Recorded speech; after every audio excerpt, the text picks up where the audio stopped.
Doodlebug, a road trip journal by Robbie Porter. Introduction.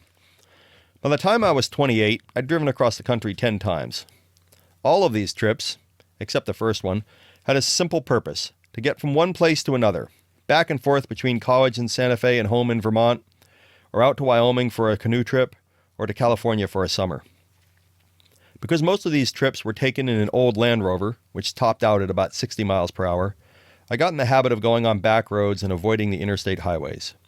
This imposed a perfect compromise between purpose and wanderlust.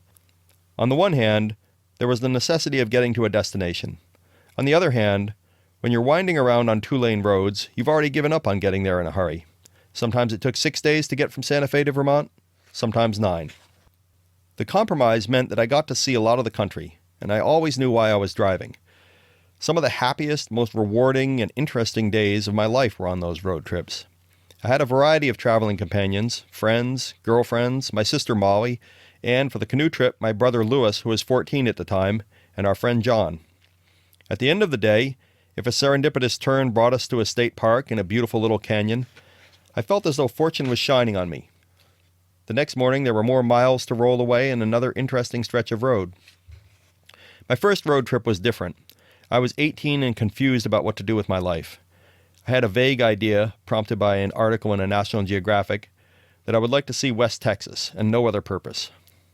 I was scared, lonely, and miserable most of the trip. I probably should have thought more about that first trip before setting out with my brother on January 1st of 1994. In the early fall of 1993, I started living in a rundown house on top of a hill in Middlesex, Vermont. It was a duplex with 3 bedrooms on either side and a rotating cast of housemates, former and future, and friends, lovers, and ex-lovers of all the above. I felt at home with these misfits. I moved into one of the 2 empty rooms on what we called the new side, which wasn't quite as dilapidated as the old side. My housemate, Beth Ann, was a particularly charming woman, starting a small business making and selling fabric barrettes and pins. I worked for a friend and former resident of the house in his landscaping business. It was a good holding pattern, but not really an answer for what to do with my life. The way I remember it, Louis came over one day in November and suggested that we take a road trip. He was 18 then, 10 years younger than me, but his argument had a persuasive logic. "You said some of the best times in your life were on road trips. What are you doing here, raking leaves?" Somehow, a cross-country road trip seemed to answer this question. I was dimly aware that the trip, and my life afterward, would need some sort of purpose, and so I decided to keep a journal. It's hard to imagine now, 24 years later, but I kept my journal with an old Olivetti portable typewriter.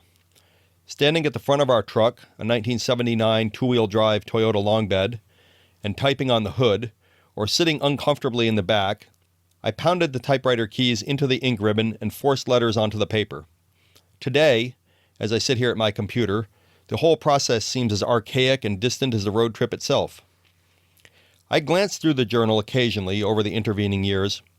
Most of the dog-eared pages were filled with complaints and pointless speculations, but there were parts that seemed bright and alive.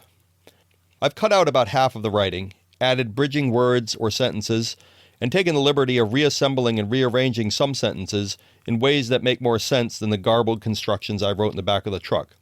But I didn't add any new content. What follows is all from the original journal. I did change the name of one guy who asked that I not use his real name. He's dead now anyway, but I told him I wouldn't use his name, and so I haven't.